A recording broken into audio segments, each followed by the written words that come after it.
Good morning. Oh, let's wake you up. Good morning. Okay, and welcome to the First Unitarian Church of St. Louis. My name is Nita Penfold. My pronouns are she and her, and I'm a member of the worship committee. We are glad you could join us this Sunday, either in person or online. If you are a visitor or newcomer, I'd like to extend a special welcome. If you are new to our congregation, be sure to fill out one of these blue connection cards or the electronic newcomer form found in the live stream description. We hope you'll stay for coffee and donuts downstairs in Fellowship Hall after the service. Our congregation welcomes families with children. You are invited to connect with our Minister of Congregational Life, Reverend Sabrina Trupia, for more information, she's right in the front here, about our religious education program. Summer RE is happening today. Children 5 and up are invited to join the RE leaders in the Fellowship Hall. The nursery welcomes children 0 to 5 years old. For those attending online, you can connect with each other in the chat, and don't forget that the link for virtual coffee hour can be found in your weekly e-news. There are several announcements this morning. Nominations for the 2026-27 designated collections are being accepted now through July 13th. Nominations may only come from and must be community nonprofits or church programs and projects focused on addressing significant community challenges and serving those populations most affected, such as the unhoused, underserved families, and children in need. See the e-news or the church website for how to apply. The Women's Alliance of the First Unitarian Church of St. Louis announces its scholarship competition for the academic year 2026-2027. The award of $5,000 goes to a woman who is 21 years or older, responsible financially for continuing her education, a member or active friend of a Unitarian Universalist church or fellowship in the region, and a registered student. Materials due by July 31st, 2026. See the e-news for details. Today is the last day to sign a card for Reverend Thomas Perchlick, former minister of First Unitarian, who is retiring at the end of the month. First Unitarian is hiring. we are seeking 2 people to join our staff team, a collaborative pianist for a 9-month position starting September 2026, and a church administrator. See the church website for more information and be sure and share with interested candidates. Save the date for July 19th when we celebrate the wedding of Reverend Kim Mason and Jen Whitaker with a simple reception in Fellowship Hall. Yay! Now, please center yourself in preparation for worship.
Welcome to the First Unitarian Church of St. Louis. Here we affirm the worth and dignity of all who enter. We gather in community, understanding we are all sacred beings, diverse in culture, experience, identity, and theology. Our values invite us to a shared journey of truth and meaning-making. Together, we foster a spirit of gratitude and generosity so that all may feel welcome and all can thrive. We are glad to be together this morning. Now please enjoy the prelude, Day by Day, by Stephen Schwartz, performed by Linda Batterson.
Good morning.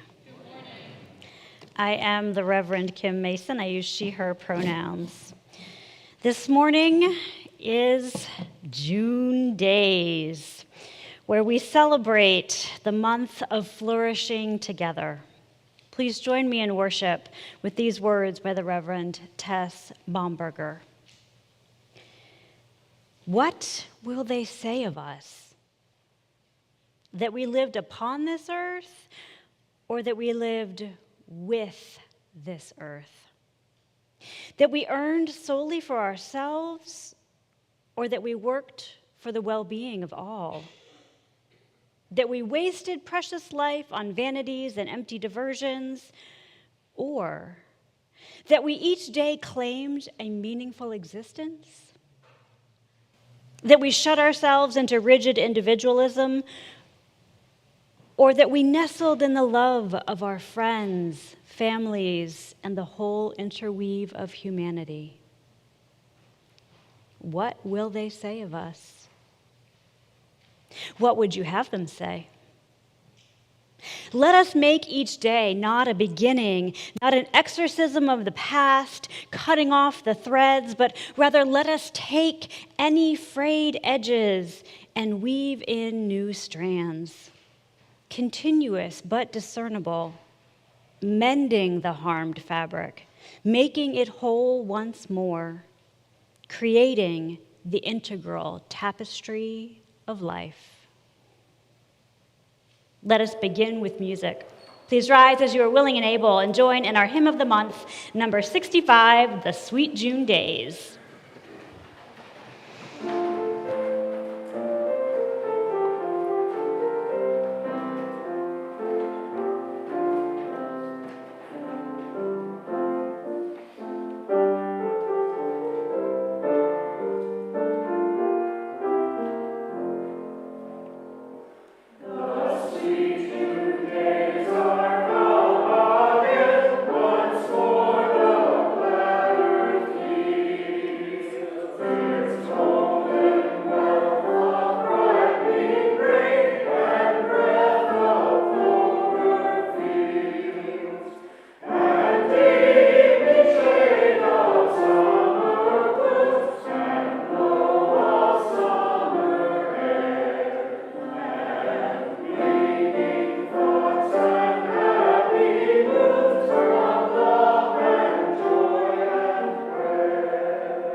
We light our chalice today with words from the Reverend Scott Taylor, beautifully bound.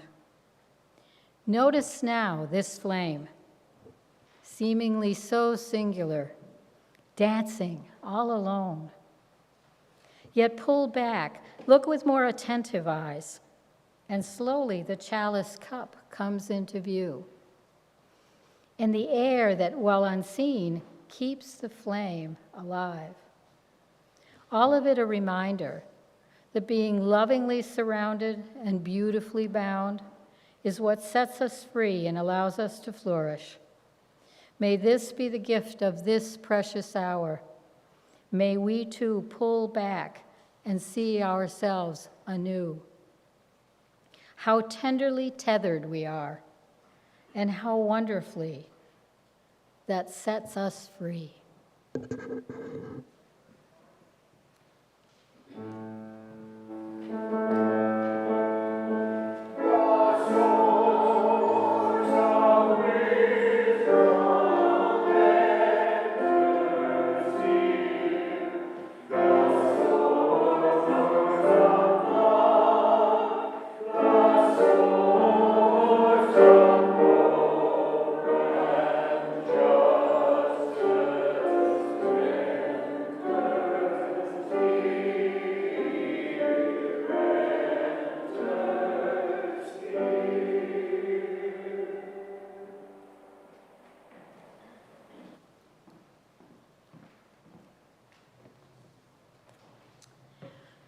Our first reading is Afloat by Ghanaian author Curly Saunders and illustrated by Freya Blackwood. We begin with a note from the author. Afloat was written for Indigenous, Native, and First Nations peoples across the globe. It's for my community. It's for the weavers of the world and for everyone who is with us on our journey. The story follows an elder teaching gathering and weaving practices to a child. As they continue, more people join them until all are united in their efforts to move towards a promising future where this knowledge is deeply known and valued. At the heart of Afloat is a metaphor of weaving together to form a raft, to brave a storm as one. Afloat sits in the broader cultural context of the climate crisis.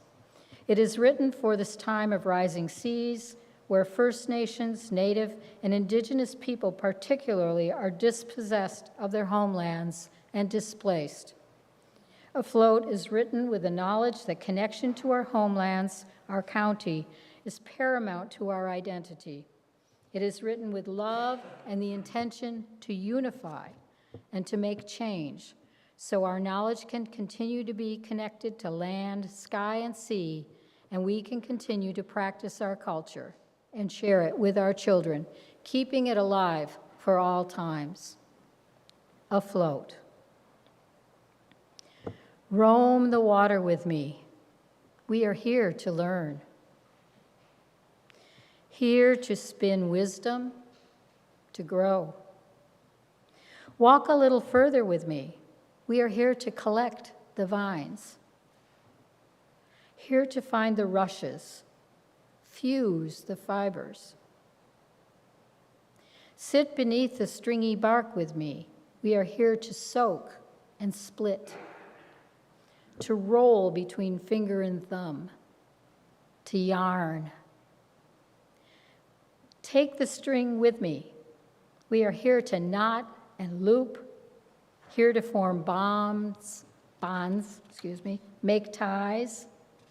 Pull them close with me.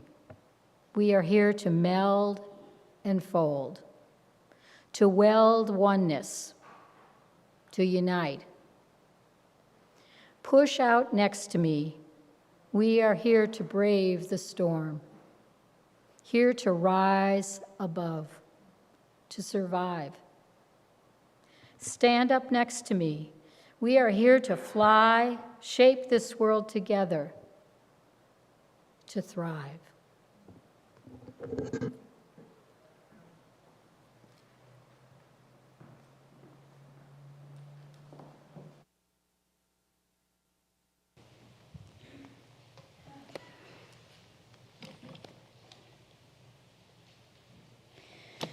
Flourishing together means being there for one another in times of struggle and times of celebration. Each week, we build deeper relationships with each other by sharing our joys and sorrows. As we begin, you are welcome to come forward and place a stone in the water to symbolize the weight of whatever you are carrying, and blow bubbles on the way back to your seat in celebration of your joys. Now is the time when we share our sorrows and concerns. This morning, in our community, we are holding our concerns silently in our hearts.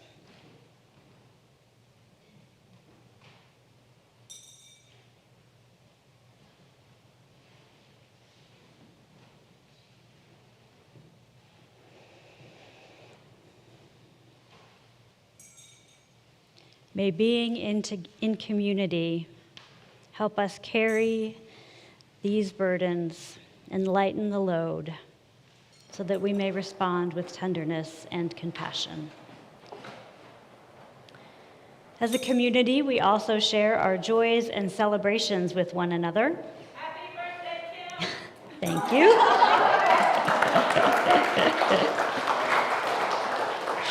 I'll allow that. It was a big birthday. There was a 0 in it.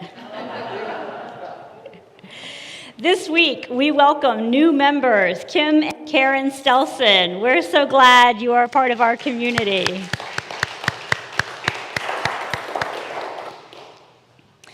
And in our congregation this morning,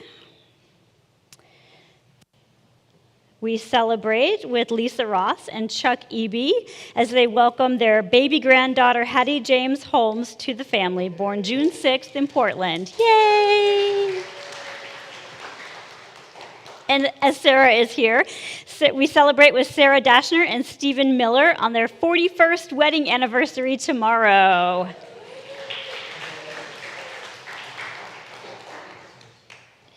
We lift up these joys with gladness and celebration. May they be magnified because they are shared. With so much in our hearts and minds, please join me in a spirit of prayer and mindful attention. In the Buddhist tradition, the practice of metta meditation invokes the flourishing of ourselves, others, and all living beings, even those we find challenging. And so this morning, we are going to pray together. I will speak a phrase aloud and invite you to repeat after me. And as you do so, I encourage you to envision radiant love extending outward, extending to yourself, to your friends and family, and to the entire world and all beings. We begin with ourselves. Repeat after me. May I be happy. May I be well. May I be safe. May I be peaceful and at ease. Now, our friends, family, and neighbors, may you be happy. May you be well. May you be safe. May you be peaceful and at ease. And now, all beings, all life on the planet, may all beings be happy. May all beings be well. May all beings be safe.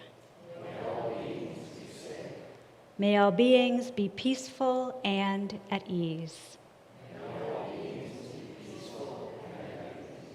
May it be so. Amen, and blessed be.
Our second reading is a reflection on the poem, Let Us Gather in a Flourishing Way, by former poet laureate Juan Felipe Herrera. We begin with a recording of Herrera reciting the poem as written, which mixes both Spanish and English. Then I will read it in English. Gather in a flourishing way. Let us gather in a flourishing way, with sun luz grains abriendo los cantos que cargamos cada día, en el young pasto nuestro cuerpo, para regalar y dar perlas feliz, perlas pearls of corn flowing, árboles de vida en las cuatro esquinas. Let us gather in a flourishing way, contentos, llenos de fuerza, tu vida, giving nacimientos to fragrant ríos, dulces, frescos, verdes, turquoise, strong, carne de nuestros hijos, hijas, rainbows. Let us gather in a flourishing way.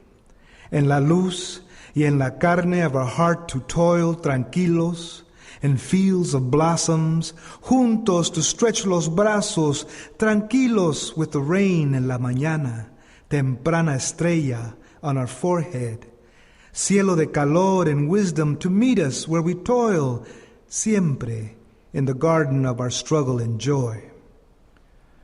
Let us offer our hearts a saludar our águila rising freedom, a celebrar woven brazos, branches, ramas, piedras, nopales, plumas, piercing, bursting figs, and aguacates, ripe mariposa fields and mares claros of our face, to breathe, todos, en el camino, blessing, seeds to give, to grow, maíz land, en las manos de nuestro amor.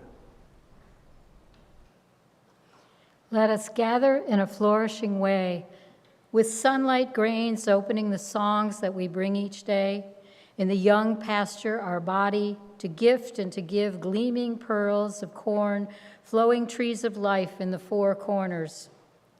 Let us gather in a flourishing way, content fulfilled with life force, giving birth to fragrant rivers, fresh sweet meadows, turquoise strong, flesh of our children, rainbows. Let us gather in a flourishing way. In the light and the flesh of our heart to toil, happily in fields of blossoms, together to stretch our arms, happily with the morning rain. Early star on our foreheads, sky of warmth and wisdom to meet us where we forever toil in the garden of our struggle and joy. Let us offer our hearts to greet our eagle rising, freedom to celebrate linked arms, branches, stones, cacti plumes, bursting, piercing, figs and avocados, ripe butterfly fields and bright seas of our face to breathe everything on the journey blessing. Blessing seeds to give, to grow, Mazatlan, in the hands of our love. Our reading this morning is by queer and trans author Anais Duplan, commenting on the poem. In Let Us Gather in a Flourishing Way, Juan Felipe Herrera imagines both struggle and joy as a sort of garden. He invites us to see that struggle and joy come from the same source, this garden, where he then invites us to gather or even to flourish.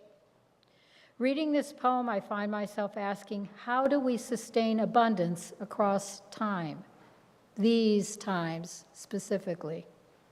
How can one exist in a place of nurturance given a global pandemic and the detriment it's caused to our community's physical and mental health?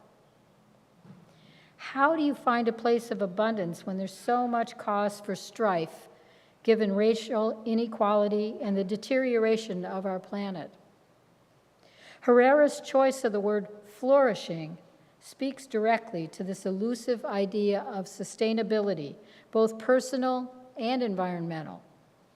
The flora, fauna, and food of this poem stand for the ability to imagine oneself loved and resplendent.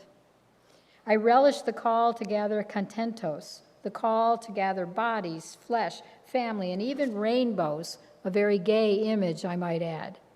These are all images that bring joy, and it takes courage to write a poem like this. It's much easier to be critical, to see our world in a negative light. I imagine being a creative leader who sees the positive and yet at the same time doesn't fall prey to silver linings. Positive leadership is not a negation of what is bad about where we are. It's not about not seeing the negative, but rather about focusing and harnessing the power of a movement around the act of celebration. Movements that aren't built on joy don't last. We should aim to hold the struggle and joy jointly, to highlight celebration alongside pain. Justice movements aren't just about social or environmental outcomes, but about trying to instill a new, more nuanced way of being with and seeing what is. In shared joy, there's shared power.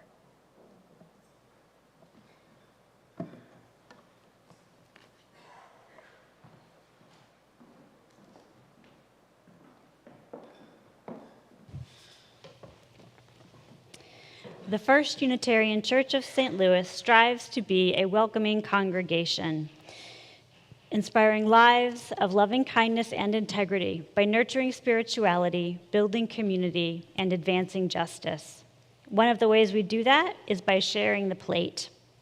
All non-pledged donations received this morning go to support the Partner Church program of First Unitarian.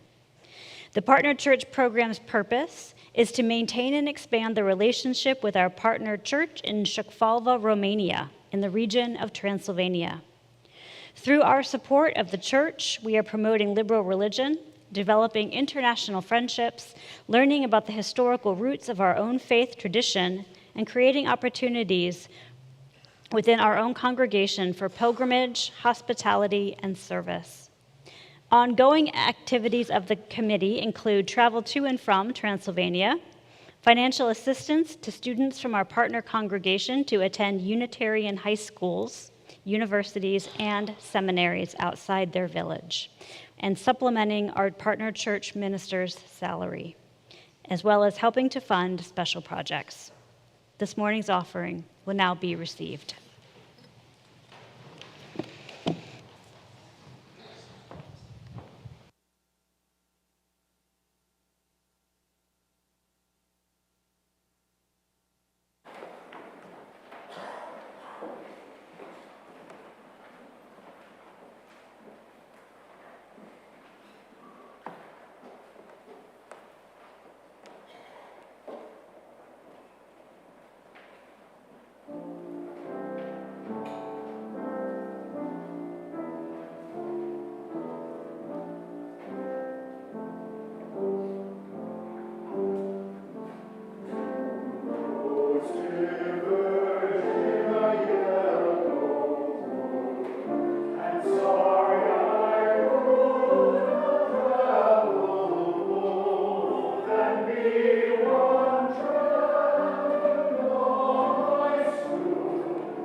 Here in this congregation, we flourish together and we participate in acts of mutual support.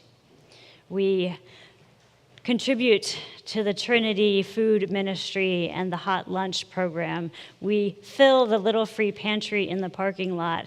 We contribute when funds and gifts are asked for different groups. Right now there's a box for the Sexual Assault Center, I think, is in Fellowship Hall at the moment. We give gifts through the Mission Free Schools grant funding program and through our First Church Community Fund and through our Church Caring Fund. We support one another. For your gifts of support this morning and every day, and for all of the gifts that you give to our community. Thank you.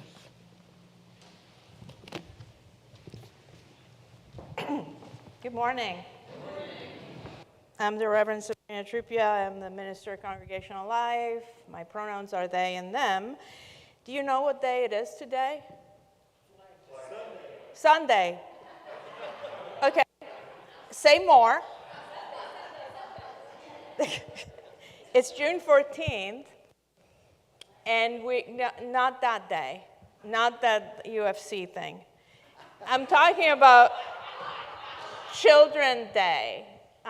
Today is Children's Day in the U.S. There's many Children's Days across the world, and UNICEF celebrates World Children's Day on June 1st, generally, not on a Sunday because why Sunday?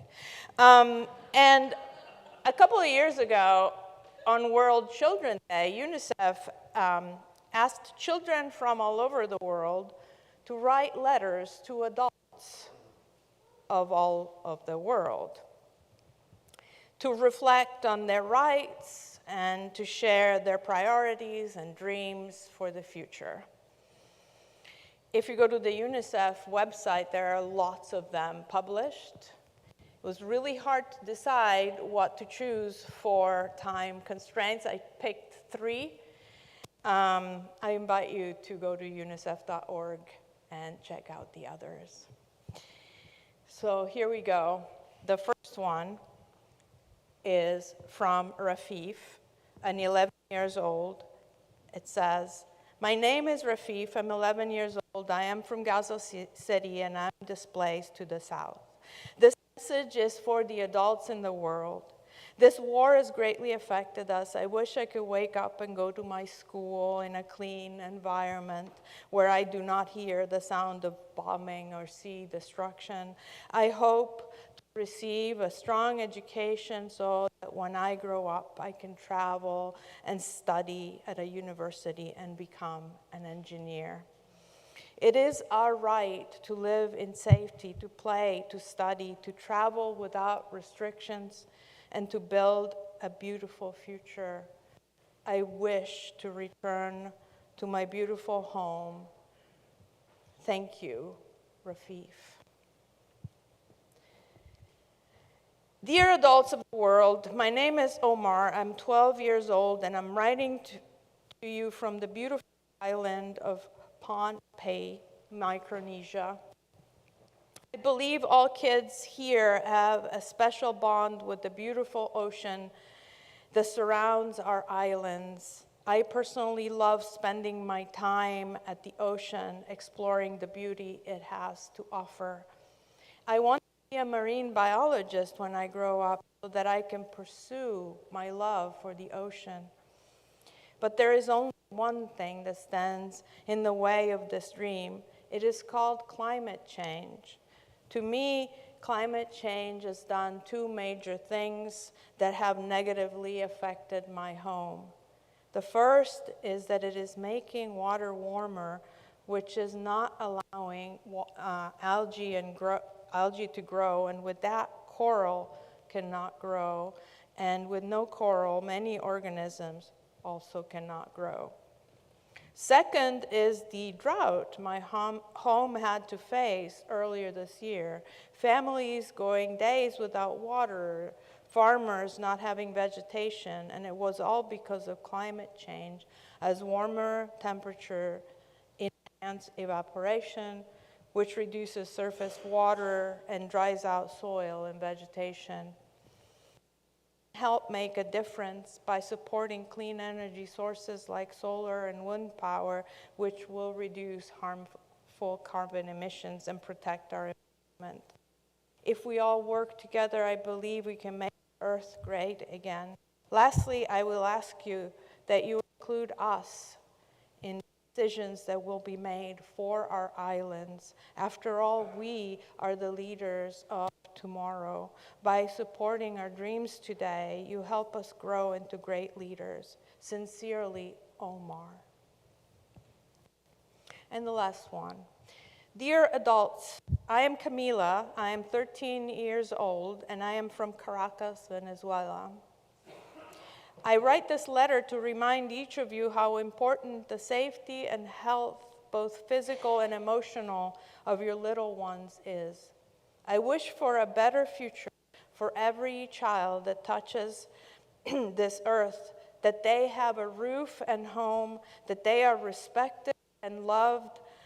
Each one deserves that they do not look at the night sky with cold while they ask for a plate of food, because every night they will go to bed with a full stomach and a happy heart. Please listen to the children and respect our rights.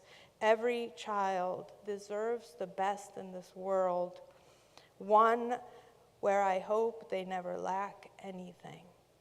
In the name of the future of children, sincerely, Camila.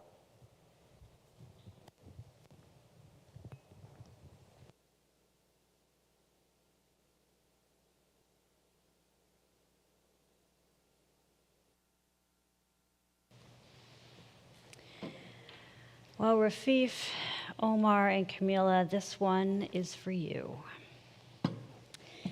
On Sunday, April 26th, I invited you, each of you, to write love letters to the future. Here is the prompt I gave you. Imagine all your best, most hopeful ideas for the future. They may be about the environment or technology or governance systems or global politics.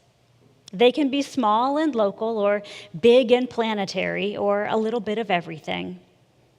What does a future of mutual thriving look like? This is your love letter to the future, because if we can dream it, we just might be able to make it a reality. I took all of the notes that you turned in, written on Post-it notes, and have written this letter. June 14th, 2026, St. Louis, Missouri. To the seventh generation of the seventh generation, dear ones. Let me begin by saying we aren't perfect, but we are trying. I cannot tell the future, so I am writing this letter with hope, as an act of faith, that by speaking our dreams aloud, we might call them into being. We very much want to be good ancestors. Knowing that you may never read this letter, may the choices we make travel through time and history to let you know just how much we love you. As the temperature inched up and the waters began to rise, we realized we needed to make some changes. It was hard. At first, not everyone believed climate change was real. A lot of infrastructure and policy had been undermined or undone in the beginning of the 21st century. So we worked to elect leaders with a vision for sustainable living. We could have passed a bunch of laws, imposed a slew of sanctions, and begun a bunch of initiatives to make people change their behavior. And yes, some of that was necessary at first. We had to be accountable for harming people and the environment.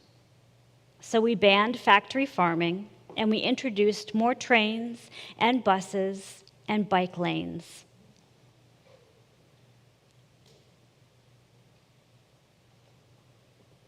More bike lanes, more trains, and proposals to end industrial animal agriculture. We passed a moratorium on interstates, expanded public transit, and extended greenways. We invested in clean energy, including wind and solar and geothermal. Solar and wind make up 91% of new U.S. power generating capacity. There are programs to get rid of highways, not build new ones. Listing this makes it seem like it was easy. It wasn't. We had to form coalitions across issues, acting in solidarity with our friends and neighbors. So many coalitions, and these are just a few. We found the places we agreed, or at least mostly agreed, and worked from there. It took so many hours, so many community meetings, so much negotiation between citizens, government, and industry. What we learned at the end of it was that it's all connected. You pull on one thread, one problem, and it unravels, exposing another problem. As conservationist John Muir said, when we try to pick out anything by itself, we find it hitched to everything else in the universe. So we realized we couldn't force change. We had to transform hearts and minds. We had to recognize how entwined our roots are with the natural world. We are one and interdependent. which means not just being kind to the environment, but living in a way that does not destroy the earth for our own greed. How do you live in harmony with nature every day? We had to care about the earth enough that it would be healthy for future generations. Protecting the earth needed to be a value held by all. Living in harmony with nature and the rest of life on the planet meant changing our mindset. So many programs, curricula, trainings, workshops. We began by building communities of kindness where we respected, protected, and provided for all. We nurtured an ethos of caring, creativity, and cooperation where practices of mutuality and sustainability produced harvests of abundance, letting people share generously. People came up with new ways of living together, of doing business or creating community.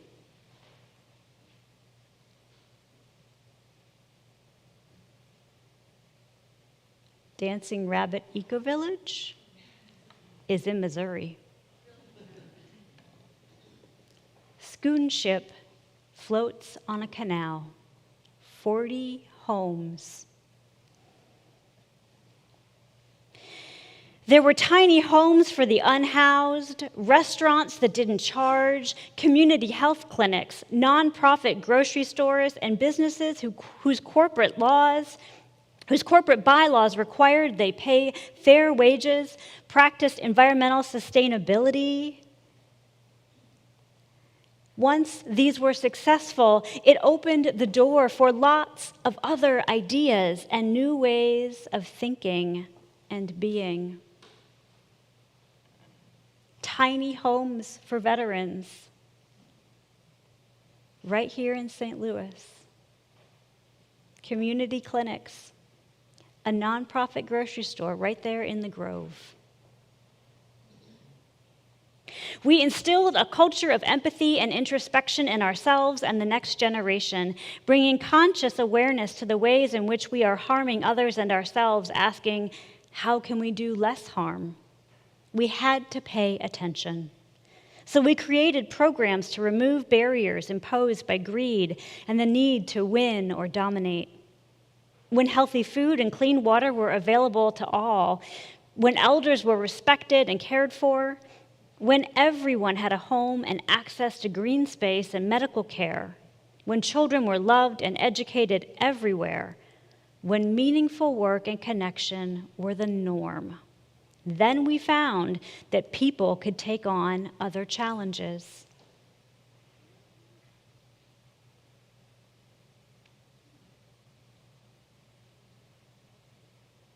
I totally would have lived in a nursing home when I was in college.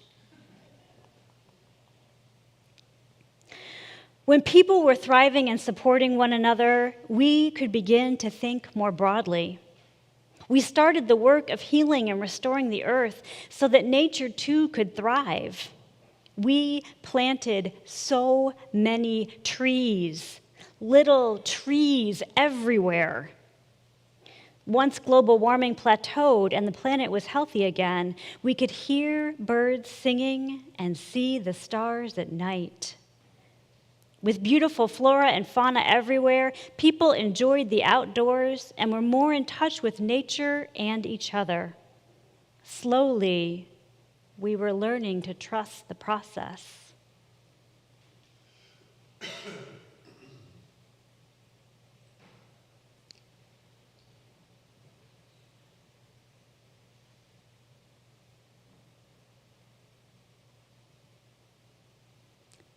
Imagine you heard some bird song. We restored civic engagement by supporting local elections. Oh, there it is.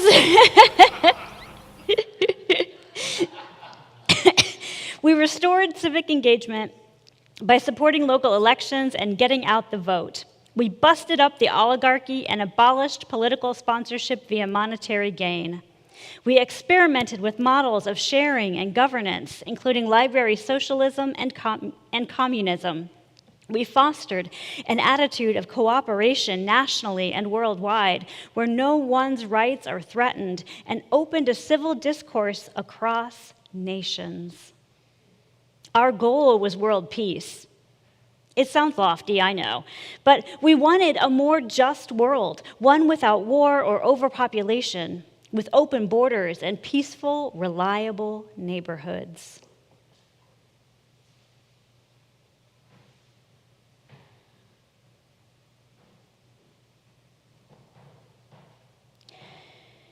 One where people got along, treating each other with equality and respect, accepting different races and ethnicities. One where economies created enough for all, and everyone had the social and material things they needed.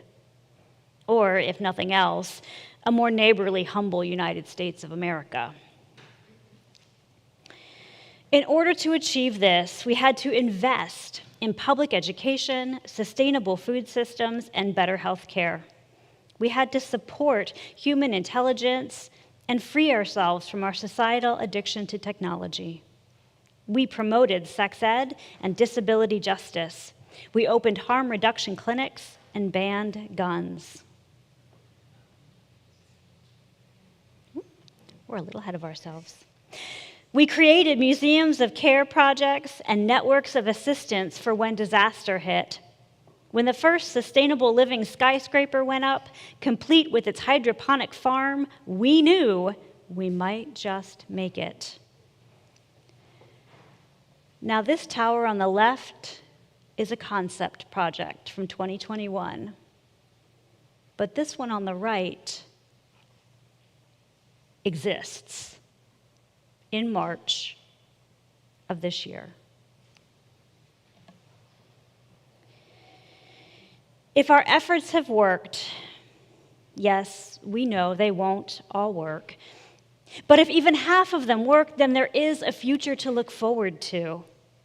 If we have been successful, then we leave you a flourishing planet, a beautiful blue-green world whose clean air and water is shared with all beings, human, plant, wildlife, thriving together. It is through networks of mutual support and generosity that we survive and thrive with abundance for all. It took a really long time and a lot of hard work.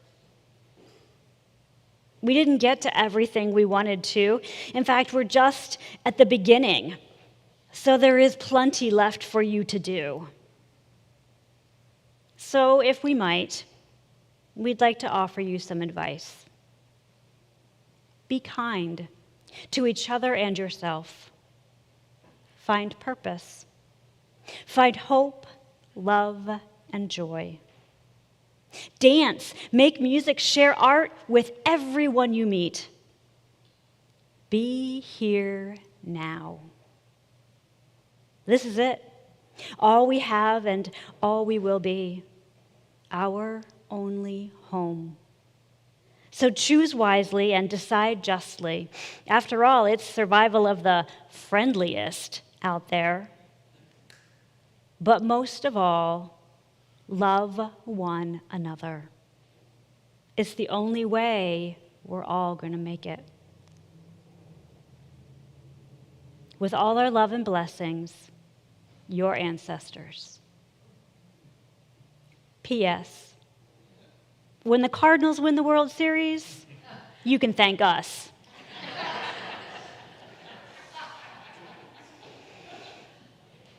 And P.P.S. for all the folks living today as I write this letter, lest you think this is science fiction, everything suggested in this letter, submitted by you, is happening somewhere on the planet right now. Possibility is real. The future is at hand. We can do this. Sí se puede.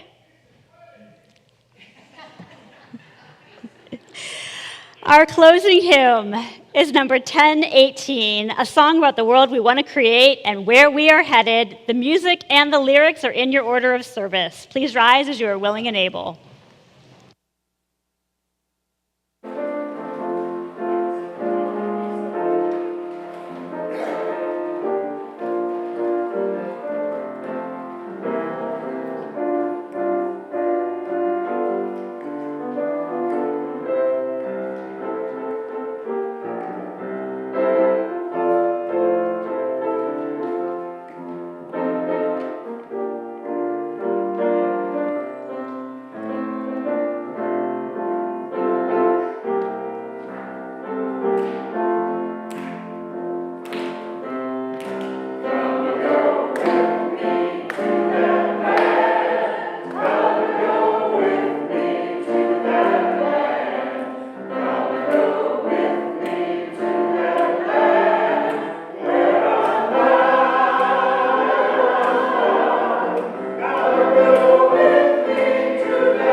Our closing words come from the Reverend Tandy Rogers.